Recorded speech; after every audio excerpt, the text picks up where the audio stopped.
In business communication, in unit 1, up till now, we have basically discussed the definitions of communication, and we talked about how communication is important. We also watched some clips to understand how communication plays a role in planning, decision making, and it also helps promote coordination. And it is also important if you're trying to motivate somebody. Then we talked about the various objectives of communication. We talked about its use in instructing, counseling, motivating, persuading, and we also looked at how communication is important if you want to warn somebody, if you want to request for something, if you're demanding something, and if you are lodging a complaint against somebody. Right? Now today let us talk about the communication process, the standard model which is there. You would recall that we have discussed this particular model in the first semester also in English language and communication skills. So I'll just be browsing through this particular model without spending too much time on this. So you know already that this is how the communication takes place. There is a sender who is basically sending the messages, and there is a receiver who is there to receive the messages. So the sender's messages are intended for the receiver. Right? Now how does sender send the message? He has got some idea and he converts it into a message. Right? Now this process is known as encoding. So basically he converts his idea into a code message. Right? Please understand that, for example, if you have an idea, supposing you have this idea, मेरी तबीयत खराब है. This is the idea, right? You are not feeling well. You are feeling sick. So this is your idea, and if you want to communicate it to your mother, you will be converting this idea into a message, and you would encode this idea into message using the Hindi language, and you would say, मेरी तबीयत खराब है. So you have this idea in your mind that there's some problem with me, I'm not feeling well, and then you convert it into a message using the Hindi language. Why you do this? Because your mother, who is the intended receiver of this particular message, she knows this particular language only, right? So if you tell her in Hindi, मेरी तबीयत खराब है, she will be able to understand this message, she will be able to decode this message, and she will be able to understand what this message means. Right? On the other hand, supposing you are talking to your boss who is from Tamil Nadu and he only knows Tamil or English language. So in this case, the idea that you are not feeling well, you would convert it into a message using some other coding language. So you would be making use of maybe English as the encoding language. Why? Because you understand, the boss understands English, so if he receives the message in English, he would be able to decode it, or he would be able to make sense of that message, and he'll get the idea that I'm not feeling well. Is this okay? So the point I'm trying to make is, the encoding has to be done in a language which the receiver also knows, because then only the receiver will be able to decode it correctly and understand the basic idea that you want him to understand. Is that okay? Right? So this is one thing that you have to remember. I'll take another example. Supposing you are talking to somebody who is hearing impaired, who is deaf, who cannot hear sounds. Right? So when you want to communicate to him that you are not feeling well, you would not be using any language, because you understand that he is not able to hear anything. So what would you rather do? You would be making use of some gestures. So maybe you would hold your stomach, and this would be your way of communicating to him that you are not feeling well. Or just by your facial expression, you would try to communicate to him that you are not feeling well. So in this case, the encoding has been done in form of some gestures or some facial expressions. Why? Because you understand that the receiver is hearing impaired, he cannot hear, and so you would encode it into gestures, you would encode your idea in facial expressions which he can see and make sense of and understand that you are not feeling well. Is that okay? So again, the sender will have to always encode the idea using a coding language, using a code which the receiver is able to understand. Fine. So this is one thing that you'll have to remember. Now let us talk about medium. Medium is how you are transmitting the message. What is between you, between the sender and between the receiver. So medium is how you are transmitting the message. So it could be over a phone call, it could be through a letter, it could be face-to-face interaction. So these are various mediums. In fact, the plural of medium is media.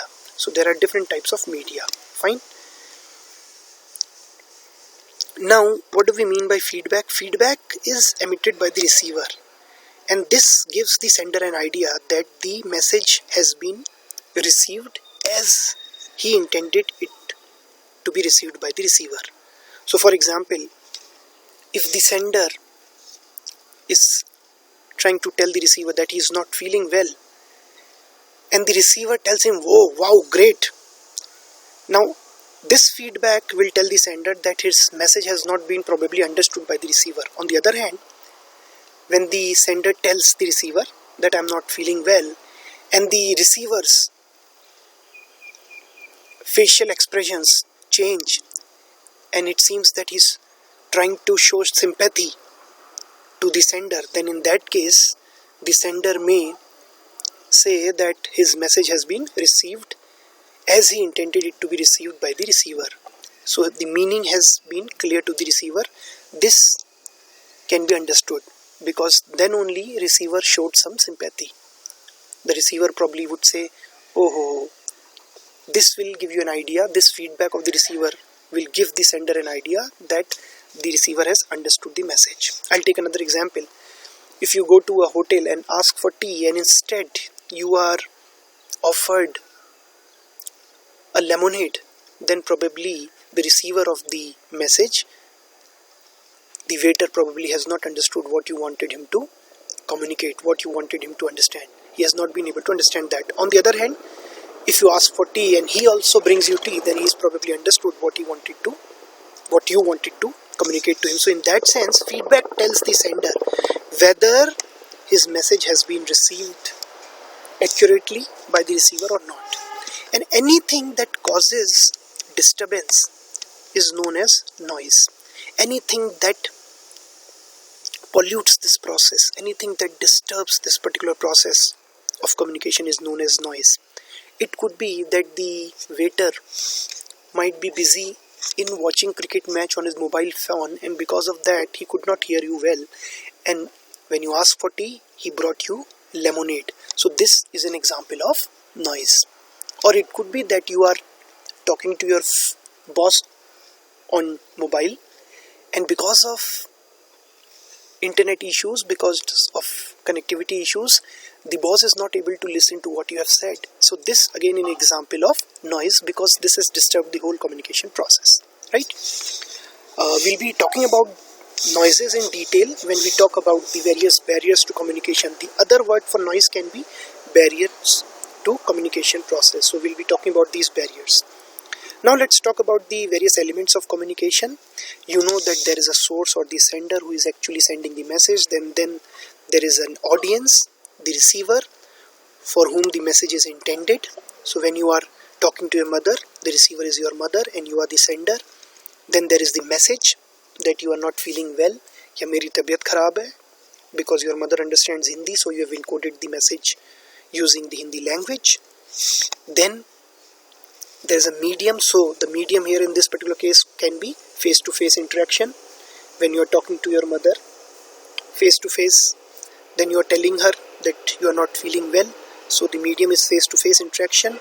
And then we'll be talking about channels also a little while from now in the next session.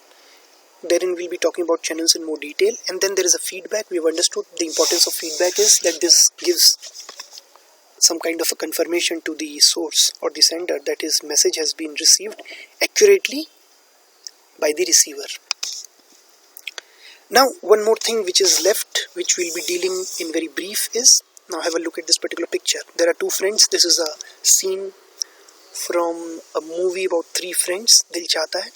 Now this guy Amir Khan, the character played by him, is saying Saleh to Saif Ali Khan. So he's addressing him as Saleh. Now tell me, would Saif Ali Khan be really angry, or he would not really mind it? He would not mind it because this is a friend who is addressing you as Saleh. So it's not actually that Amir Khan really means it. So Saif Ali Khan would not probably be offended. Fine. But have a look at this particular picture. Again here, the policeman is using the same word Saleh. Do you think that this person whom the policeman has held, would he be happy with this kind of address? Would he like being called Saleh by these policemen? I don't think he would like it, because this is entirely different situation. They are not friends. They are not even known to each other, and this guy is using the same word, but he is now using it in a slightly different context. What I'm trying to tell you is, it's also important to understand the background, the context in which the communication is taking place. So a friend telling the other friend Saleh is not going to be perceived as offensive by the other friend. On the other hand, if a policeman calls you Saleh, you would be really offended. So we don't have to just look at what is being communicated, but what is the context in which it has been communicated. For example, if somebody calls you tu, you may not be very angry, you may not feel it offending, especially if that person is your friend or maybe your mother or father. So they call you tu, they address you as tu. Kya kar raha hai yaar tu? You would not be offended. On the other hand, if you go to the office and maybe your boss addresses you as tu, you would probably not be very happy about it. So this is what we mean by the context, the background in which the communication is taking place. Fine. So that's all in this particular session. Thank you very much.